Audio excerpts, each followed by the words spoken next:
Now, the new governor at the Bank of Ghana, Dr. Joseph Asiama, has led his team of monetary policy members to a unanimous vote of 100 basis point hike of the benchmark interest rate to 28%, and that was on Friday. And that was in spite of the country's headline inflation holding grounds around 23.1% in the month of February. Let's get some facts behind that rate increase now from the BOG governor himself.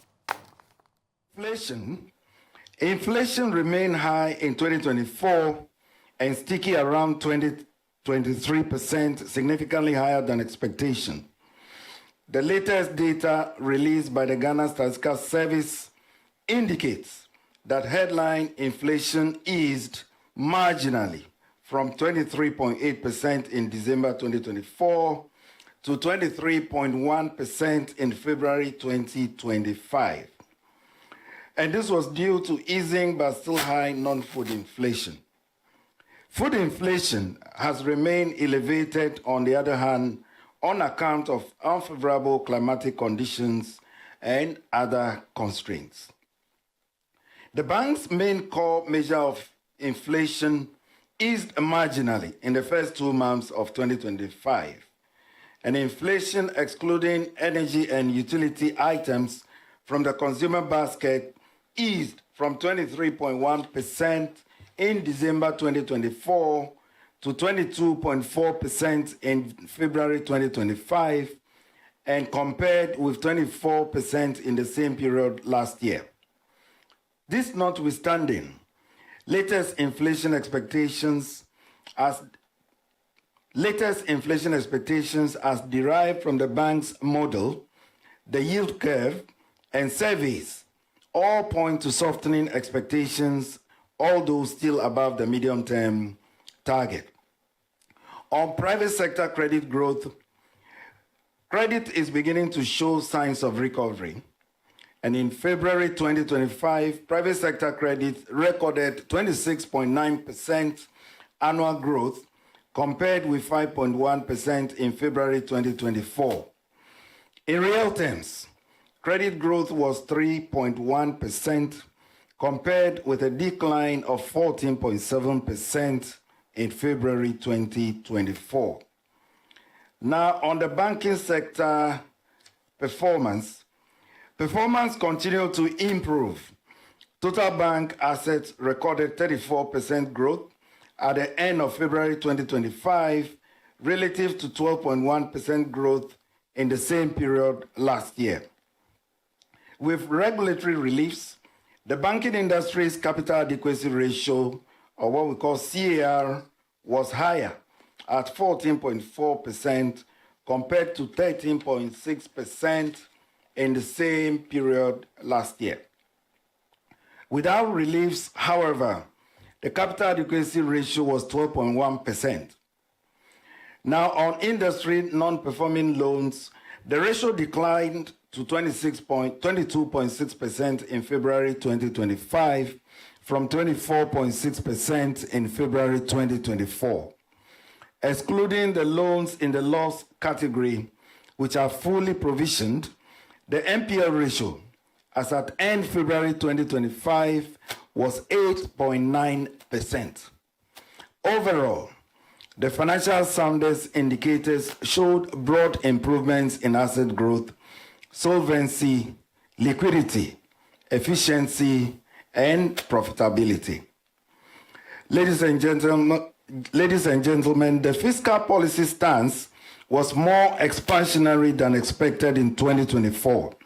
The 2024 fiscal deficit on commitment basis was 7.9% of GDP against a target of 3.8% of GDP. And this was on the back of higher expenditures than target. This notwithstanding, early indications from banking sector data suggest some improvements in fiscal performance in early 2025. These, along with the commitment to fiscal consolidation as was presented in the 2025 budget, should support the fiscal outlook going forward.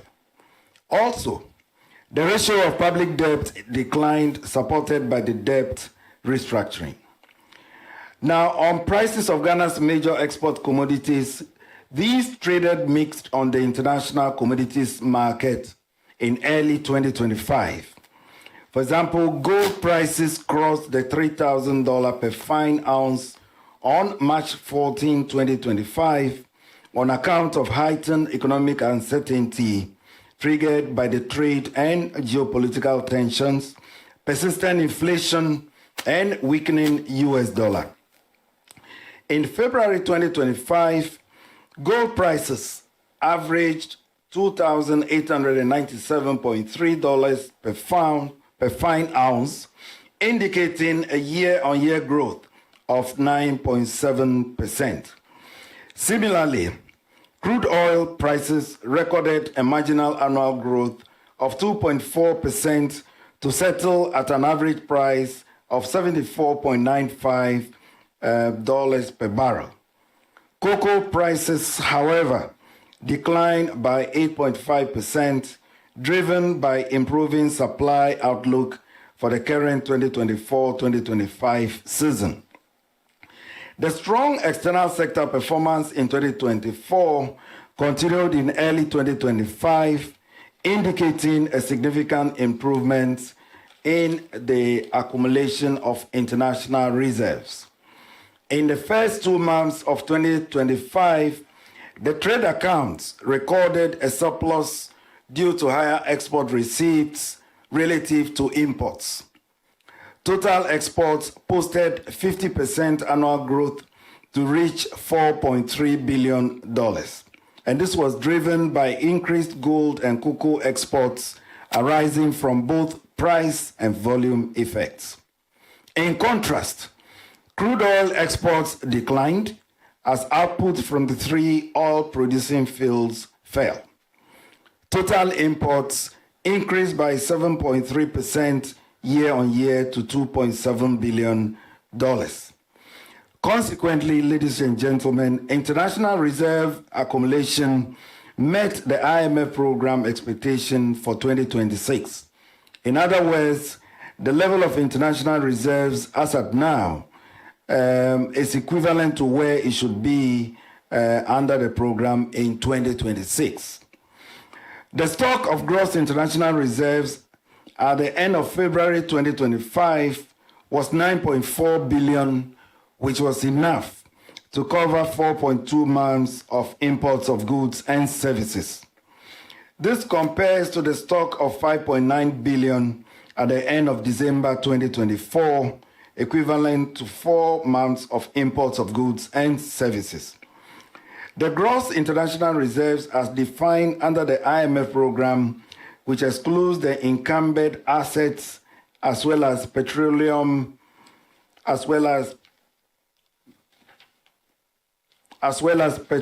funds, increased to $6.9 billion, equivalent to 3 months of imports of goods and services in February 2025. The foreign exchange market, ladies and gentlemen, has continued to witness stability in recent months, and this has been aided by improved liquidity from remittance inflows and the domestic gold purchase program. The stability in the FX market is expected to remain, reflecting stronger reserve buffers and positive market sentiments. As of March 26, 2025, the Ghana cedi depreciated at a slower pace of 5.3% against the US dollar, compared to 7.6% in the same period of last year. In summary, ladies and gentlemen, the committee noted that the global environment has become more challenging, reflecting trade and economic policy uncertainty. The series of tariffs announced by the US administration is evolving and may have negative effects on the global economy. These developments have already triggered downgrades in GDP growth forecast in the 2 largest economies, and that is talking about the US and China, and in turn, global growth. In addition, the disinflation process appears to have stalled in some countries, while financial conditions remain broadly restrictive as central banks slow the pace of monetary policy easing.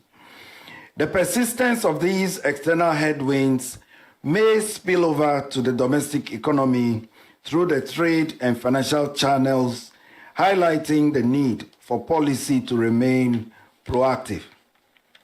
On the domestic front, ladies and gentlemen, early indications point to improved growth prospects. The bank's CIEA rebounded, and the Ghana Purchasing Managers Index moved above the 50 benchmark in February, implying increases in new orders by companies. Both the business and consumer confidence have improved, and private sector credit growth is recovering. These developments suggest a positive outlook for the economy going forward. On the external sector, the outlook for the sector remains strong. This is against the backdrop of increases in gold exports driven by sustained implementation of the Gold for Reserve program, continued growth in remittance inflows, and commitment to the implementation of policies and reforms under the IMF program.